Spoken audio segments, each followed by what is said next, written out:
want to say good morning to you from Unity of Savannah,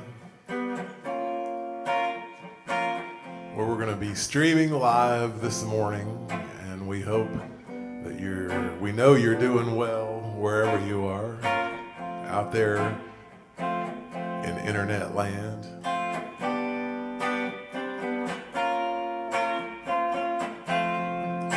And we hope that you're singing along just like you do when you're at church with us on Sundays. I'm in the right place at the right time, just where I'm supposed to be. I'm in the right place at the right time, just where I'm supposed to be. I'm in the right place at the right time, just where I'm supposed to be. I'm in the right place at the right time, just where I'm supposed to be. Oh, my soul is welcome here. Oh, my soul is welcome here. I am getting the message loud and clear. My soul is welcome here. That's right.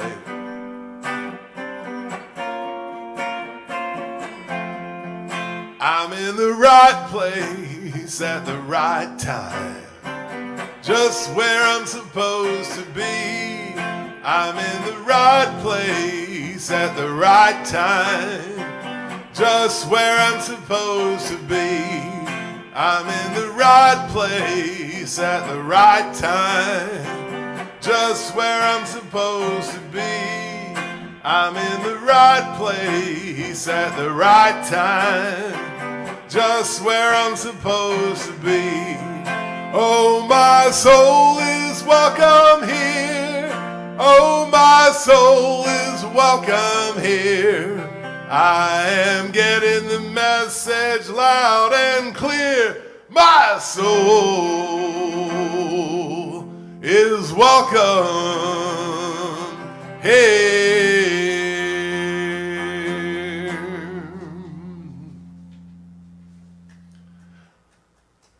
Hey, we want to welcome everybody to Unity of Savannah's streaming Sunday service every Sunday morning at 11 a.m. Reverend Dale Worley is away this weekend, and I am your music minister and licensed Unity teacher, Kyle Shiver, and I have with me this morning licensed Unity teacher and one of my dearest mentors, Evelyn Wilson is here, a.k.a.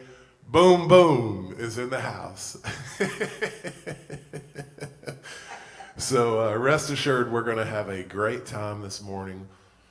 Unity of Savannah is a center for spiritual awakening, where we recognize God as life, love, and the ground of all being, and we honor God by living fully, loving lavishly, and being all that we can be.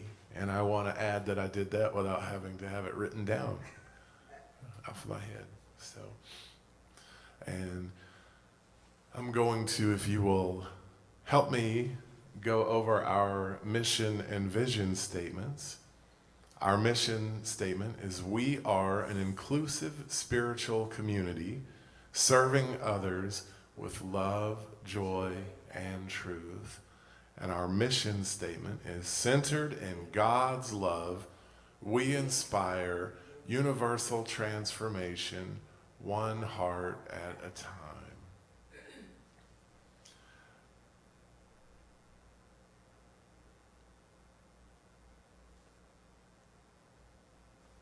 I'm going to invite you now to join in a time of prayer, and I'll invite you wherever you may be turning in this morning to join together with us in prayer, praying together with each other. And as we move into prayer, we affirm there is only one power and there is only one presence in the universe. And that power and that presence is what we call God, Great Spirit, the mystery, whatever you want to call it. Creator. We move into prayer and we open ourselves as we rest the body and we exhale the breath. We open ourselves to allow this truth to just wash over us.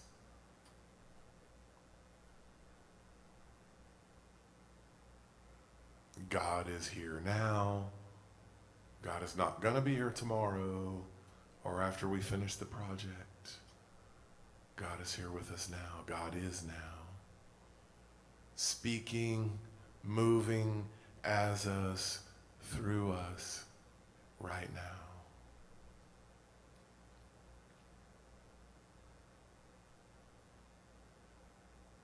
We see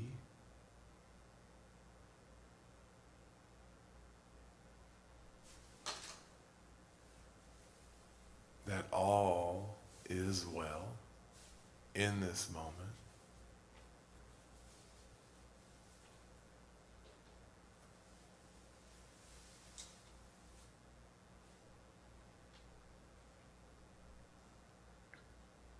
We also see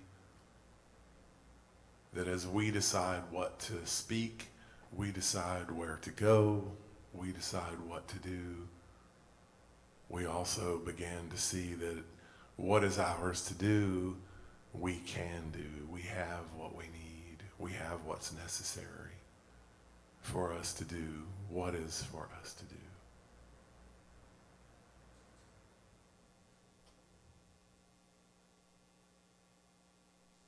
See, whatever you may be called to do, whatever you may want to do, whatever you feel like is your calling or what you feel like is yours to do, you have all that is necessary. We all have all that is necessary to do what is ours to do.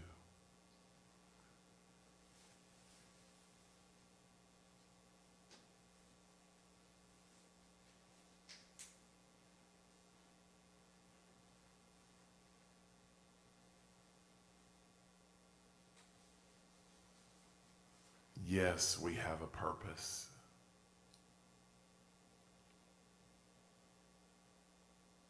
Yes, we have a realization. And yes, we can. Yes, we can. Yes, you can.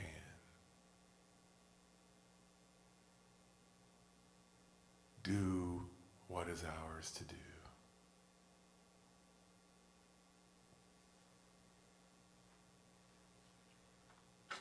And with that, we release the prayer into the ethers and say amen.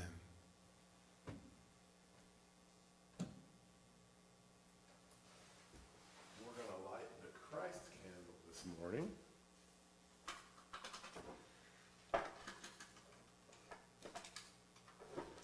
We light our Christ candle on Sundays during our service to represent the Christ consciousness, the light of the Christ consciousness.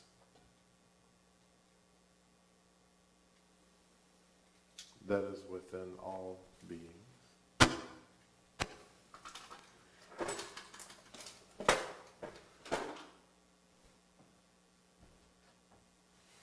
I will ask Miss Evelyn if she would come up and read our daily word for us today.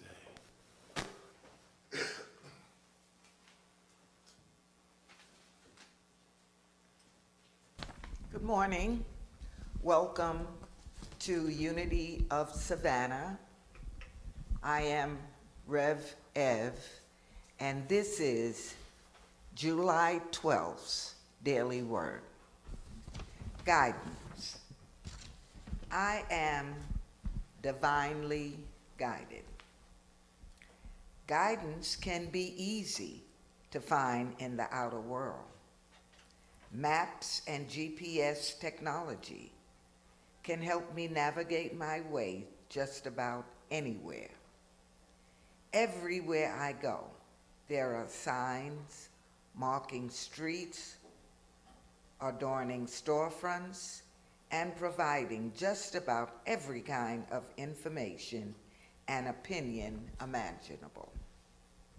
Spiritual guidance often is not as evident, but it is much more valuable.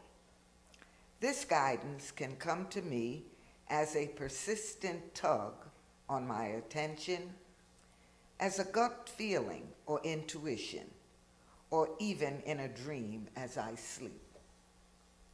I pay attention to the guidance I receive and step out in faith to move my steps in its direction. I know that the spirit of wisdom and love within me are always guiding me to blessings of greater peace, love, and prosperity. Won't you join me in knowing I am divinely guided?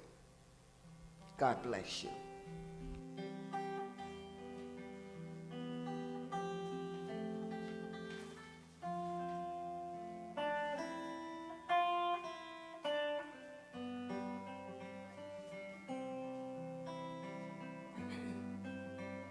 Surely the presence of the Lord is in this place.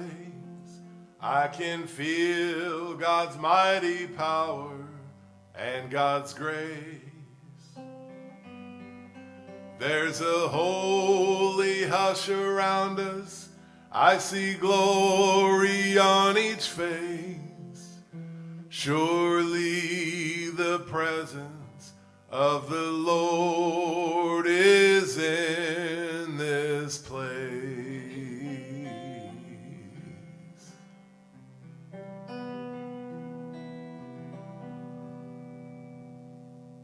And at this time, I would invite you, wherever you are, whatever you are doing, to stop.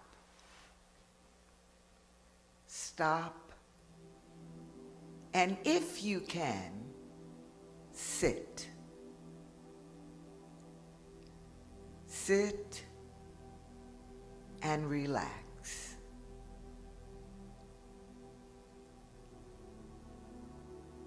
Open your mind to spirit.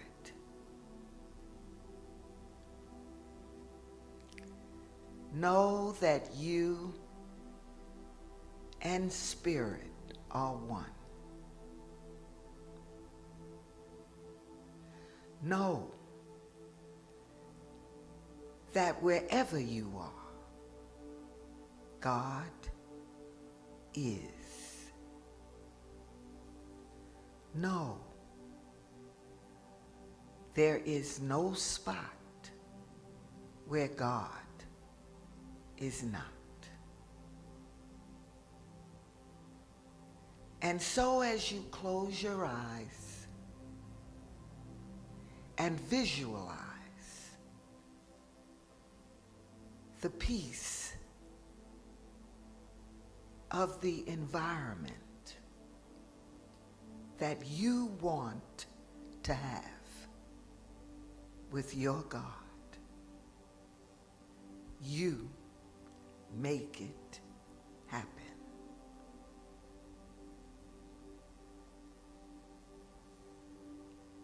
Is it a peaceful place? Is it a quiet place? Is it a loving place? You have the capability of designing the walls, the floor, the ceiling, the furniture, the pictures on the walls.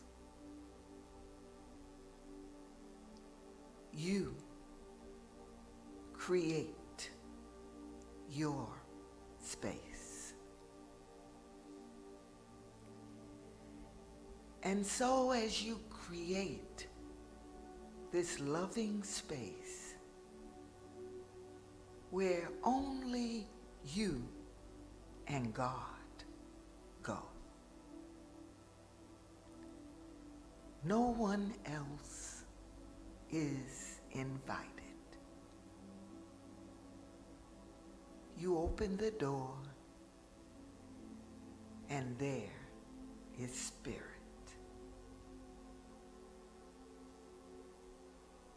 You in spirit are making your world within. And all the chaos,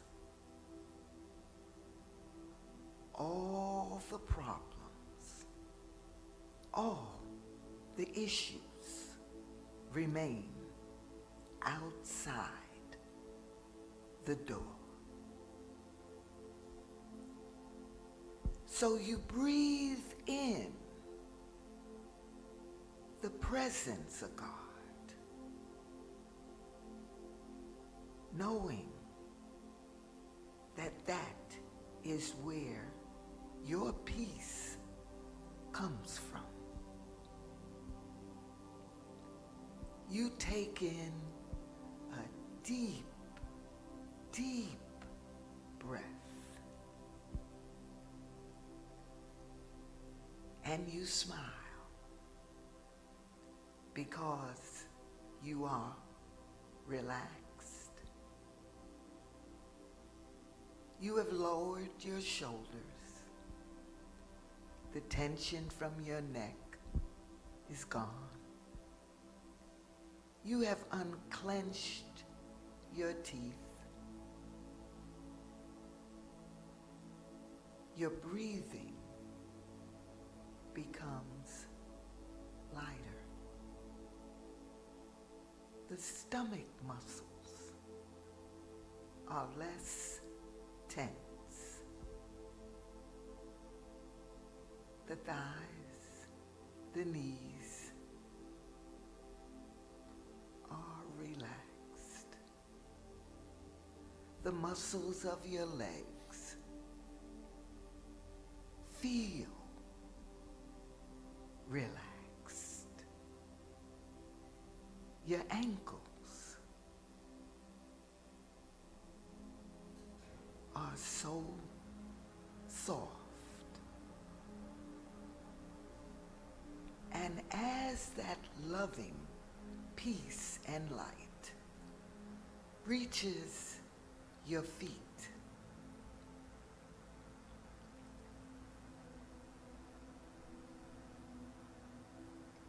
you move your toes, you relax your arches. You know now, as you've never known before, how much God loves you. Loves you just as you are.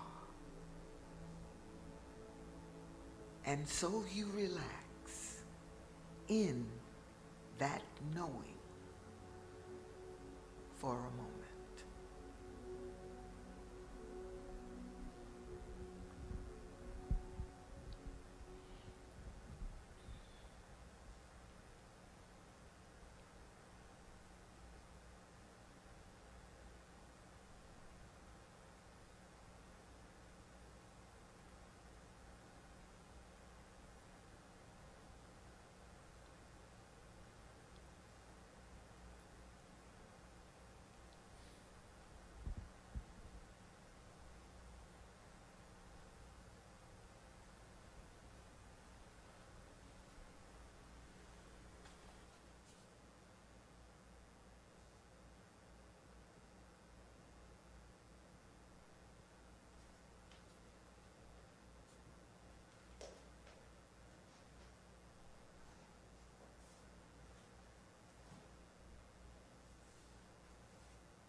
a light deep down inside you. Just go to the light and turn it on. You can stop searching all around you. Just go to the light and turn it on. Let your love light shine in the face of darkness. Let your love light shine on someone in need. Darkness is the absence of light, so just go turn on your light. And light there shall be.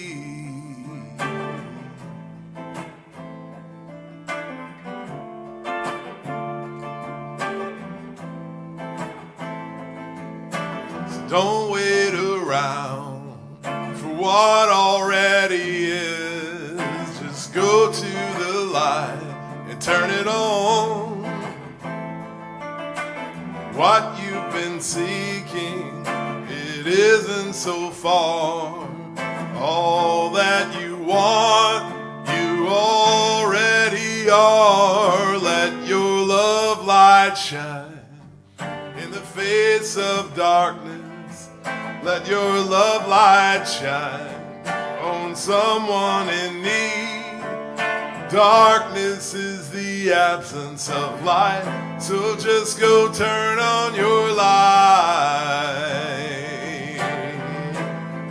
And light there shall be. And light there shall be. And light there shall be.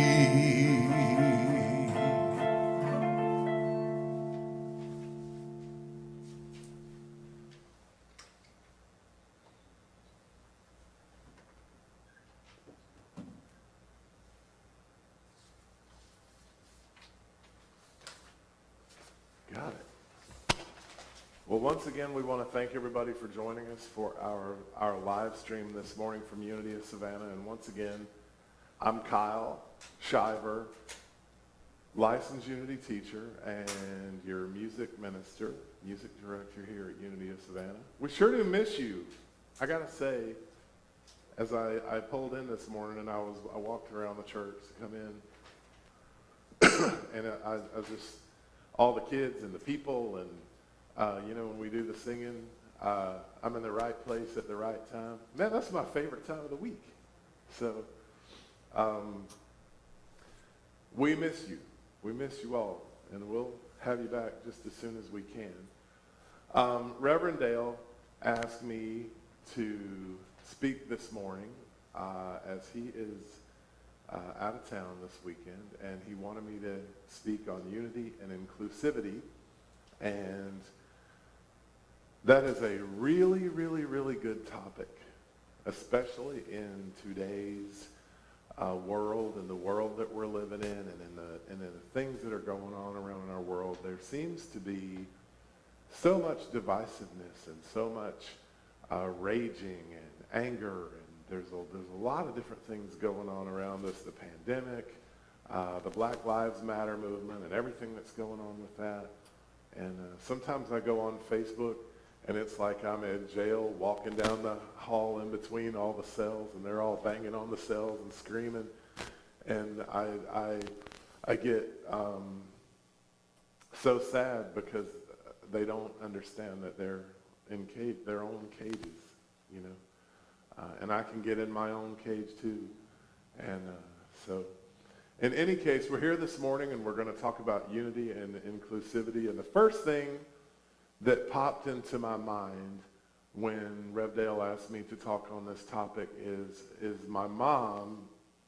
She had a plaque hanging on the wall in her kitchen over her sewing machine my whole life, okay? And let's see here, I have it here. I actually brought it this morning. And we've got it up on the screen. It says, Indian prayer, Grant that I may not criticize my neighbor until I have walked a mile in his moccasins.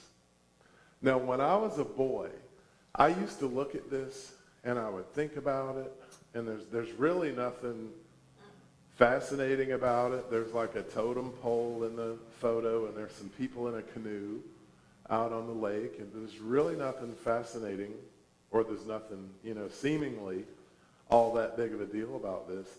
But for whatever reason, when I was a boy, this used to catch my attention all the time, and I used to think about it all the time, and I always knew all my life. I told my mother before I ever left home, I said, don't you ever let anything happen to that, because I always had this innate knowing within myself that when my mother passed away, this was the one thing that she owned that I wanted more than anything else that she had. And so my mother passed away a few years ago, and I walked right in that kitchen and pulled this off the wall, and it's mine now. Grant that I may not criticize my neighbor until I have walked a mile in his moccasins. And I didn't really fully understand what that meant or how to do that. I understood as a child the idea behind that. But as I grew up,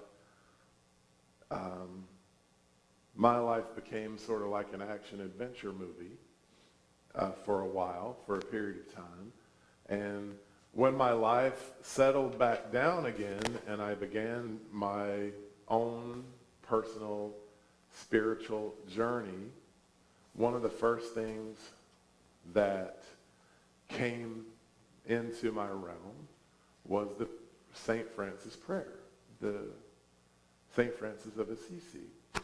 And so I'm going a long way from here. I just wanted to show you that because it's from my childhood, and it was with me in my mother's kitchen, and I have it now. And the ideals behind it, when you're reading the prayer of St. Francis, it says, Lord, make me an instrument of your peace. Where there is hatred, let me sow love. Where there is injury, pardon. Where there is doubt, faith. Where there is despair, hope. Where there is darkness, light. Where there is sadness, joy. O divine Master, grant that I may not so much seek to be consoled as to console, to be understood as to understand, to be loved as to love. For it is in giving that we receive, it is in pardoning that we are pardoned, and it is in dying that we are born to eternal life. So, during this prayer, as I was reading the prayer, the second stanza of the prayer, something really funny happened in my mind. I went, O divine Master, grant that I may not so much seek to be consoled as to consoled, to be understood as to demand that you understand me. And I realized when I read that prayer that a lot of my turmoil was because I was trying to demand that other people understand me, and they never did, and they never could. And I was always in this process of, you don't understand, you don't understand, you need to understand. This is how it happens. This is how you do it. This is how you're supposed to be. And I had a huge, huge spiritual awakening just from reading that one line, and that line transposing itself in my head that way, to be understood rather than to demand to be understood. So it's telling me that I need to understand. Okay? So I don't need to demand that you understand me. I need to understand. Okay? So we've come from, grant that I may not criticize my neighbor until I have walked a mile in his moccasins. And now we're moving into, now I need to stop demanding to be understood and I need to understand. Okay?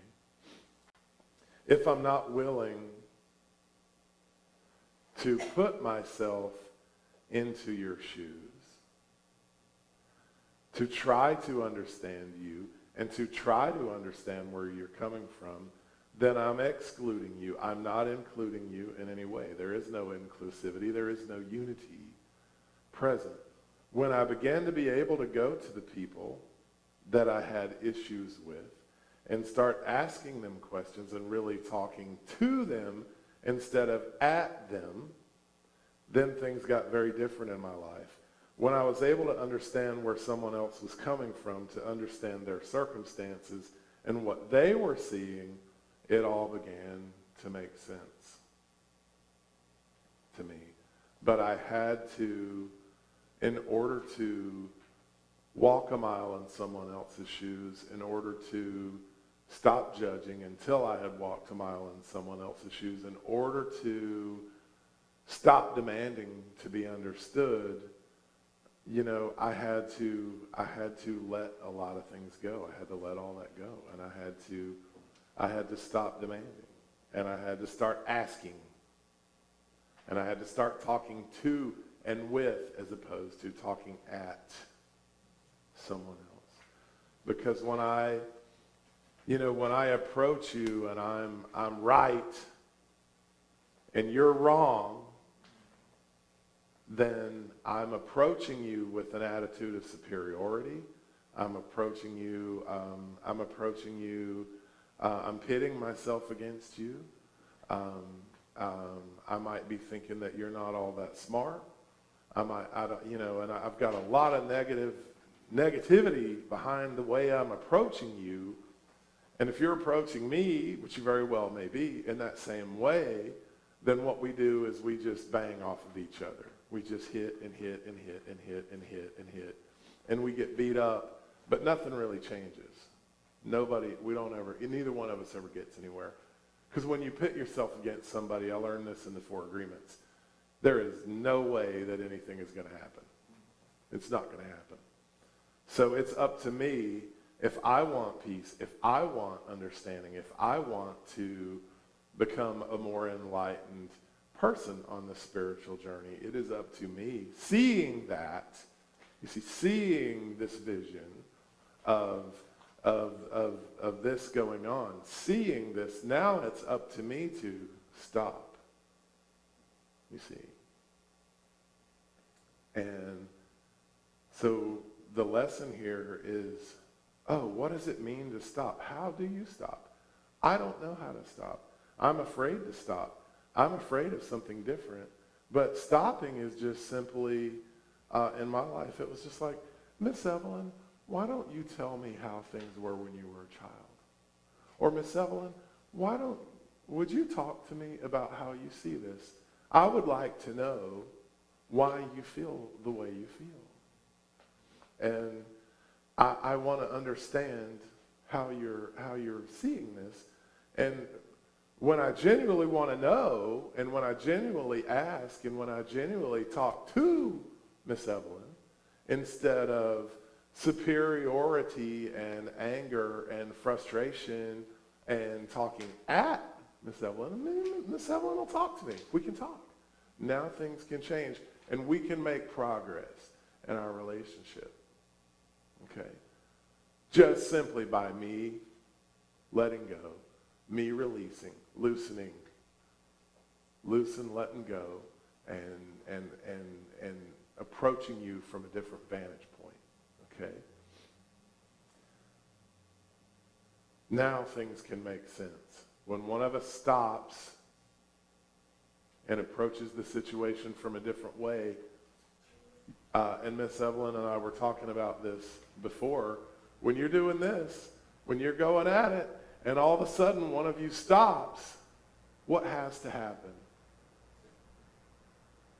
This guy's got to go find somebody else to argue with, or he's got to, he might stop, it's got to change. But our relationship is now going to change with me and whoever it is. one day I was at Unity Village. I was out there taking classes to become a licensed Unity teacher, and I was in a class led by Reverend Tom Thorpe. Reverend Tom used to have a radio show on Unity Radio about Eric Butterworth. And this guy, he's a big-time guy. He used to run Silent Unity, and he's a real big man, but he's like a teddy bear. He's just so, sweet. And so we're out there at the village, and I had seen news that morning. I don't know where I had seen news. But the previous night, somewhere in the world, a big airplane with 200 or 300 people on it had gone missing. All the major news outlets were saying ground-to-air missile. Some terrorists shot the plane down, and we don't know where it is. And there was a lot of news about it, and a lot of, it triggered everybody, and everybody was going on about it. It was a big buzz that day. So we go into class, and we're sitting there in class, and one of my classmates says, Reverend Tom, can we pray about this situation that has happened with this missing airplane?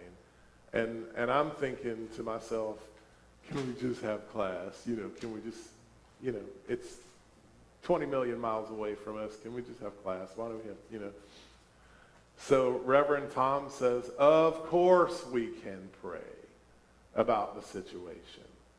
And he adjusted himself in his desk, and he said, let's move into prayer. And he went into this prayer. He commenced to pray like nobody I'd ever heard. He prayed for the passengers on the plane. He prayed for their families. He prayed for the pilots. Then he prayed just as well for the, at the time, would-be terrorists who may have shot the plane down and their families. And he went into this whole prayer about how awful it must feel to live somewhere and to feel as if your space, your state, or your country, or your city is being invaded, and that you are so threatened that you have it inside of you what it would actually feel like to think that it's a good idea to shoot down an airplane that has 300 people on it and affect all those people. And we began to realize the pain, the negativity that people in those situations must feel, but we also began to realize that for them, it was real. And they wouldn't do what they did unless they felt like they had no other choice, or they felt like they had to, you see. And by the time he got finished praying, there were people in the room sobbing hysterically. I could feel the air moving in the room, like, when a big owl takes off and you feel the fluttering in the air. The energy in the room was tremendous. And I got a real good taste, again, of grant that I may not criticize my neighbor until I have walked a mile in his moccasins. I got a real good taste, again, of let me understand rather than demand to be understood. I got a real good taste, a firsthand experience of inclusivity and unity, of someone who was seeking not to exclude you. Even though we're thinking that you might have shot down an airplane with a surface-to-air missile, we're not excluding you. We know why. Or we can think that we can understand the pain that you must feel inside. The heartache that you must feel inside those families. And so it's all the families. Inclusivity, true inclusivity, real inclusivity, not just including the people that I already love and that are easy to love, but like Jesus said in his Sermon on the Mount, love those who are difficult to love. Love those who you don't like. This is what Jesus taught us. that was a tremendously huge experience for me, just his prayer. It was fascinating.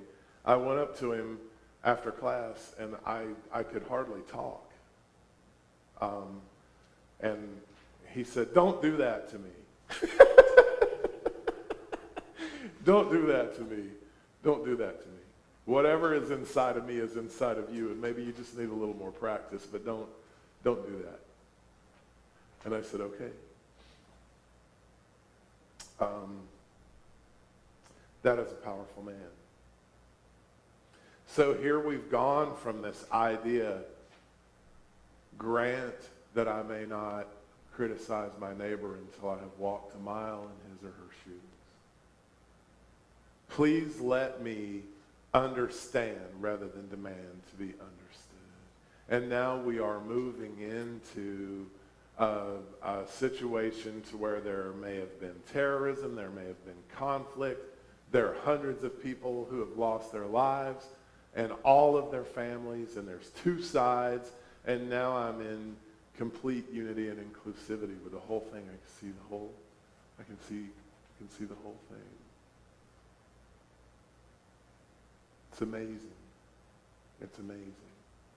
So when we tell you there's only one power and one presence in the universe, and that is God, and God is everywhere, God is all over the place, then I have to figure out, this person over here who has done some, what I consider to be pretty evil things, how am I supposed to see that God is in him?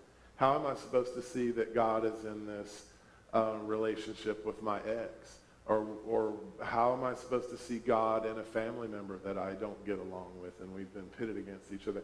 How exactly, like I say this all the time, but how exactly am I really going to experience it and live it?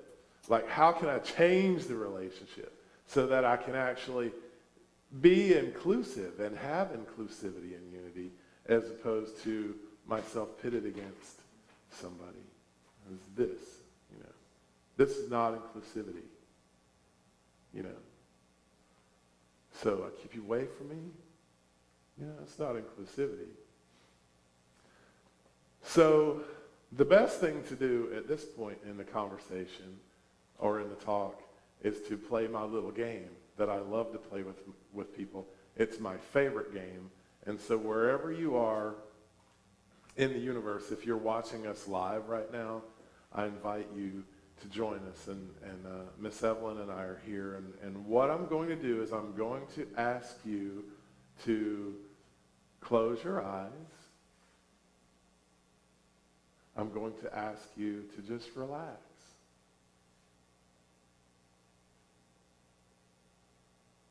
I'm going to ask you to just don't do anything. Just do nothing.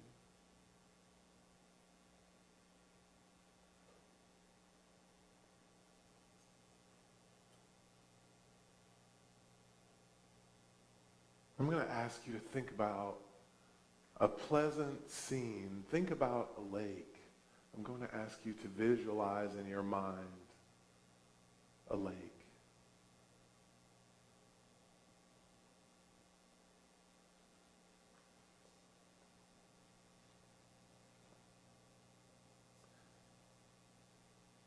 See the sky. See the clouds up in the sky. Over the lake. See the water.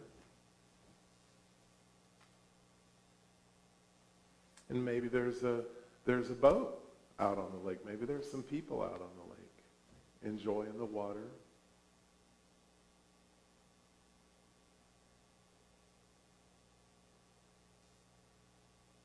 I want you to smell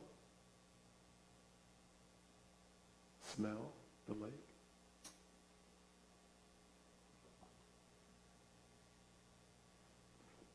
Maybe you can smell some of the trees that are around.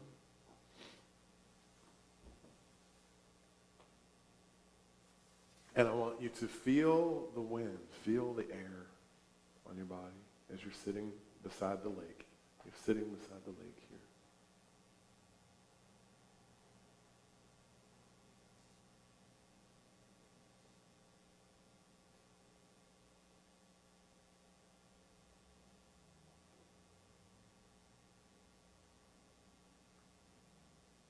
Isn't it pleasant just sitting beside the lake? And now I'm going to invite you all to just come back into the talk, back to me, come back to me, come back into the space. Leave the lake and come back into whatever experience you're in right now. So what I do with large groups of people is I lead them through that visualization exercise, but then I explain to them that if you had a television monitor over your head, you see, if I was talking to 200 people right now, no matter how many people I'm talking to right now, if you had a television monitor over your head that would project to me the exact scene that you are seeing in your visualization, every one of the screens would be different.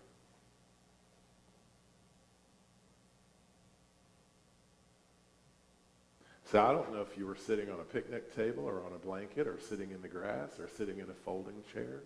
I don't know if you saw a canoe or a kayak or a motorboat. I don't know if you saw somebody jet skiing. I don't know if you saw somebody skiing.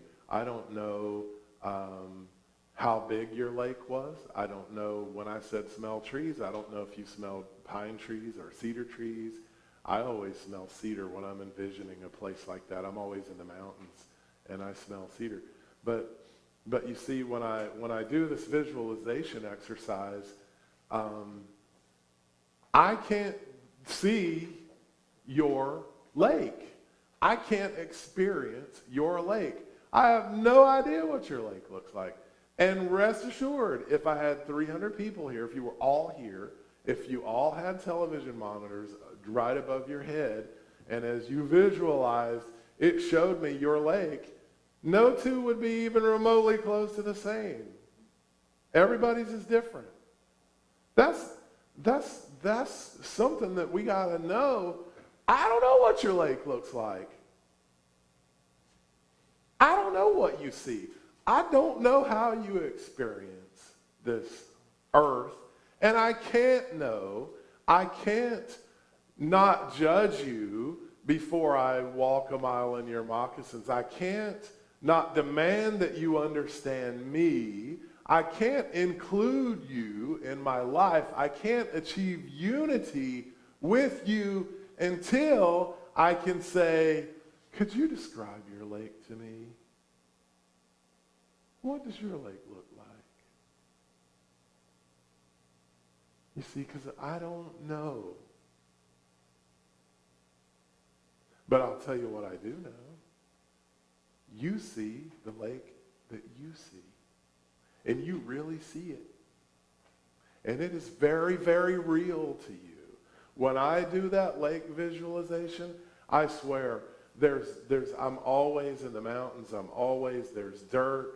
And I see, and I smell that. I love to smell that cedar, those cedar trees. When you smell that, oh my God. And when I have that, and if you do visualizations, they're very real for you. But I don't know what they are. I don't know you. I don't know how this works.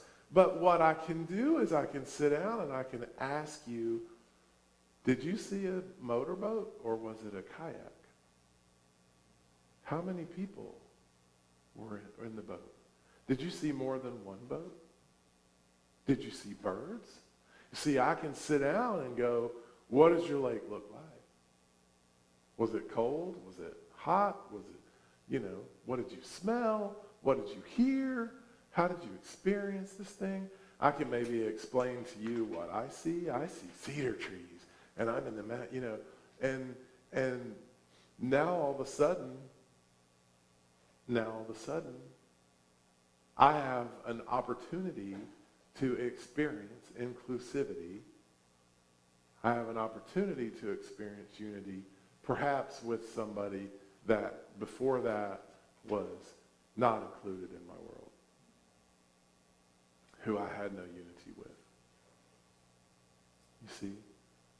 So grant that I may not judge until I walked a mile in this person's shoes. Please don't, help me to want to understand rather than demand, that's my word, to be understood. Help me to see all sides and to help me to understand that a lot of times I think if I was another person and I was in their shoes and my leg was their leg, I would be doing exactly what they're doing. It's not like they don't have a reason to be the way they are. It's not like they don't have a reason to be doing what they're doing. Period. Everybody has a reason for what they're doing. And it's not until I can sit down and ask you, what does your leg look like? How can I understand you? Can you help me to understand you and why you have this viewpoint and why you are behaving in this way?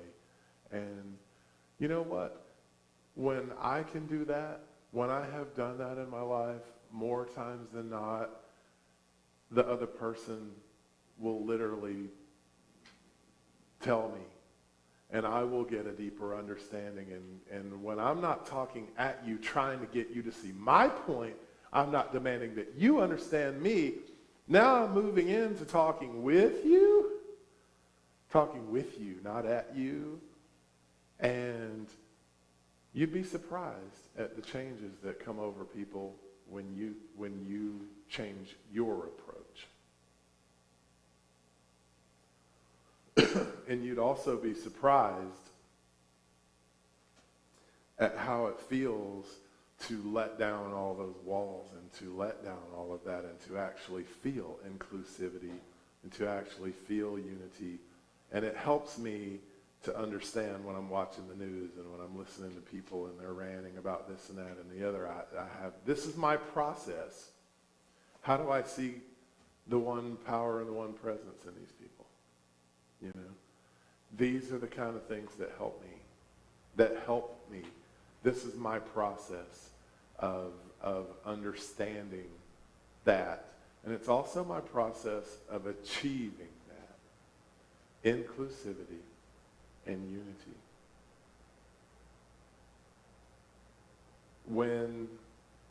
Because here's the catch.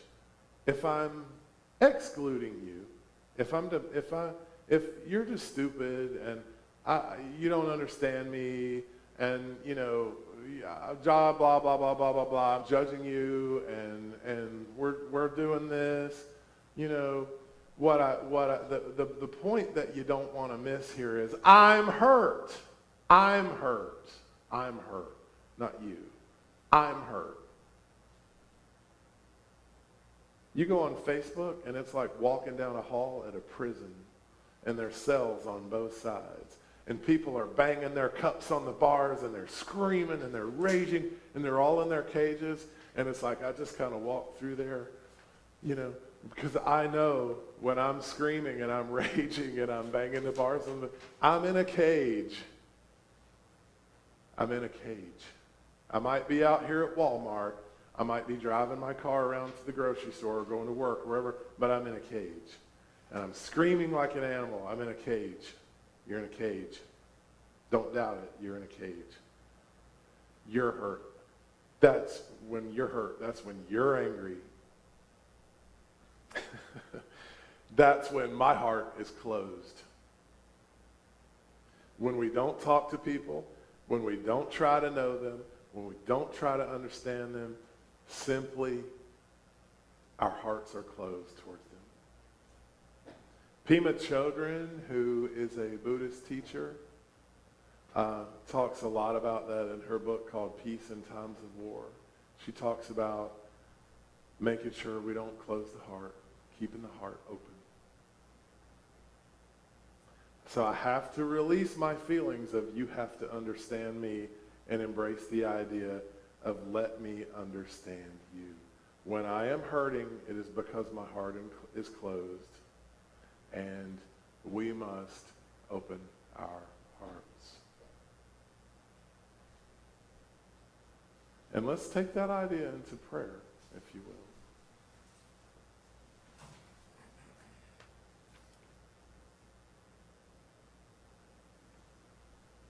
Great Spirit, God, the one power and the one presence in our universe,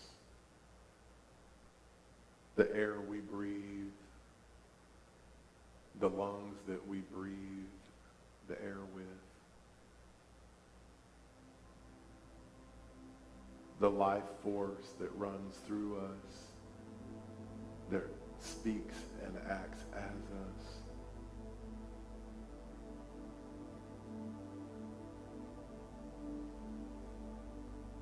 Let us today rise in consciousness. Let us today have the awareness when our hearts are closed.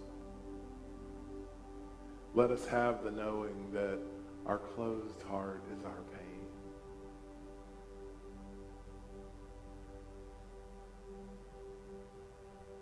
And let us move towards opening our hearts, releasing, loosening, letting go, loving, serving, asking, how can I understand you? Who are you?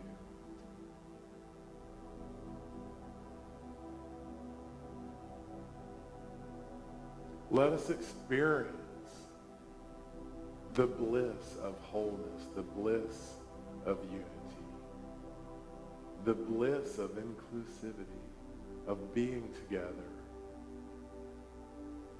as one.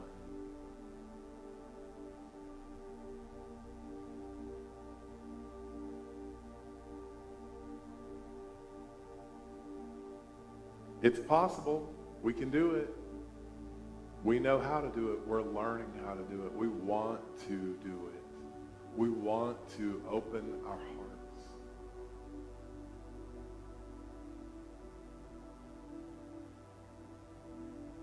We don't have to be hurt anymore. We don't have to feel the pain anymore. We don't have to live in a self-imposed prison cage anymore when it comes to anyone. We can release. We can breathe. We can try to walk a mile in their shoes.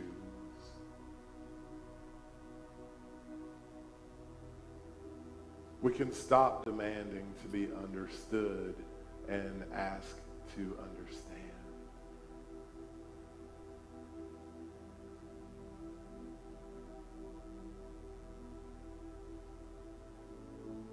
And we can feel inclusivity and unity and the bliss of oneness. In this truth, we release this prayer into the ethers, knowing that it is true and knowing that it is so, and we say, Amen.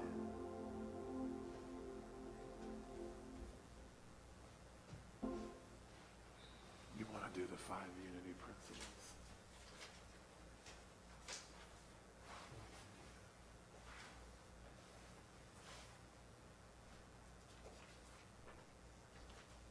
We'll do the five unity principles.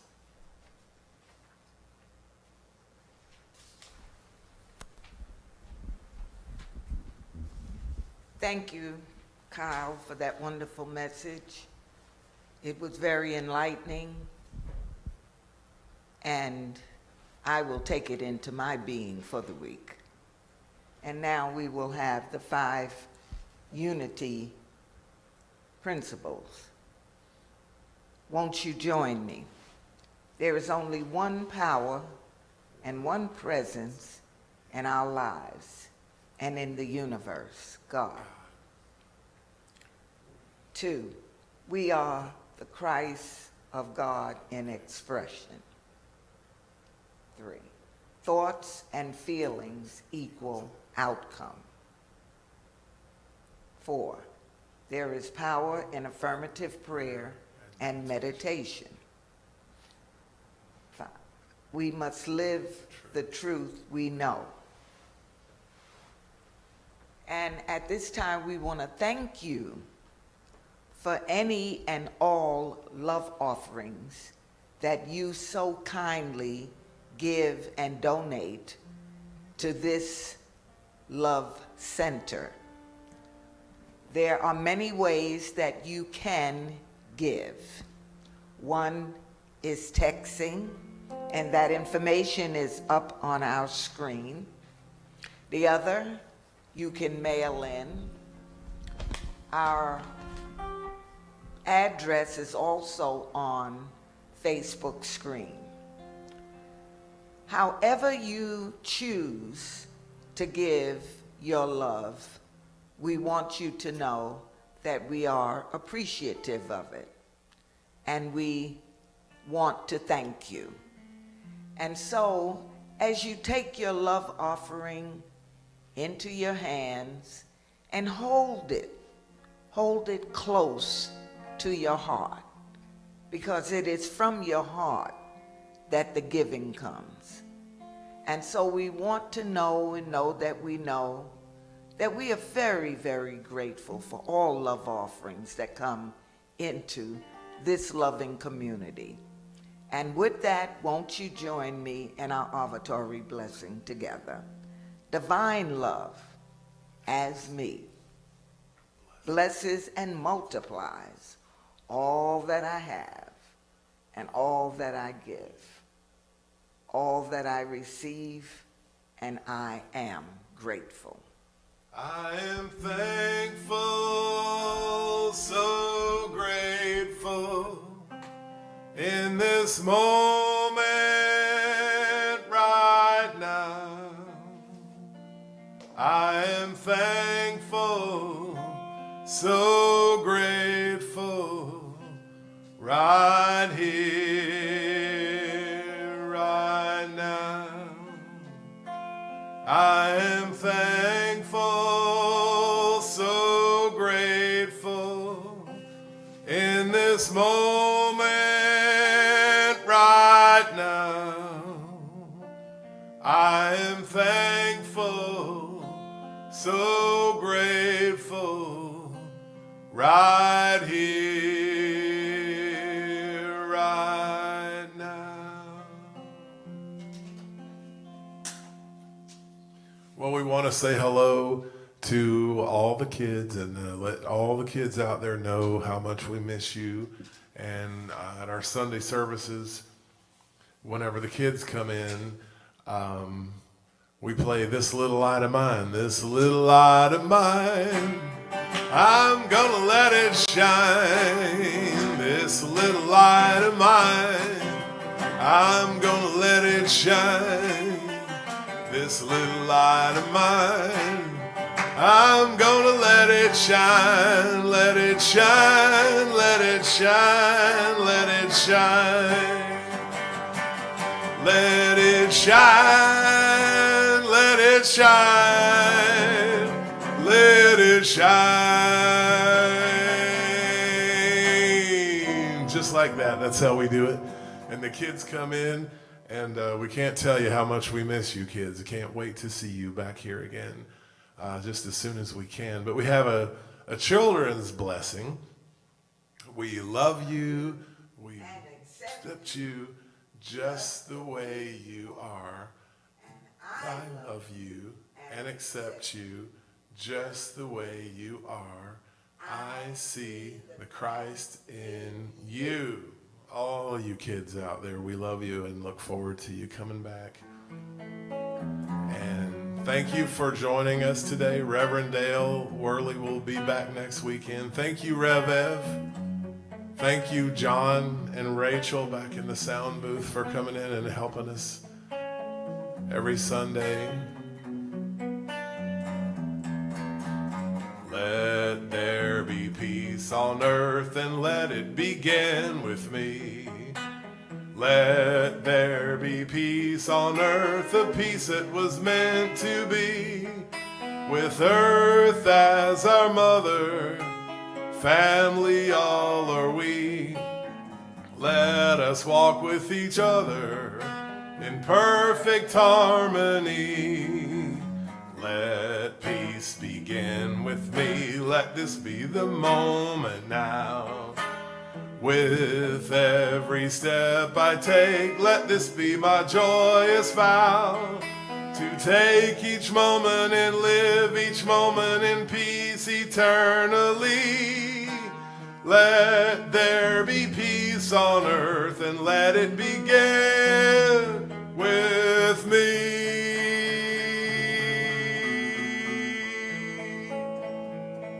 The light of God surrounds us. I am the light of God. The love of God enfolds us. I am the love of God. The power of God protects us. I am the power of God. And the presence of God watches over us. I am the presence of God. Wherever we are, God is, and all is well. Amen.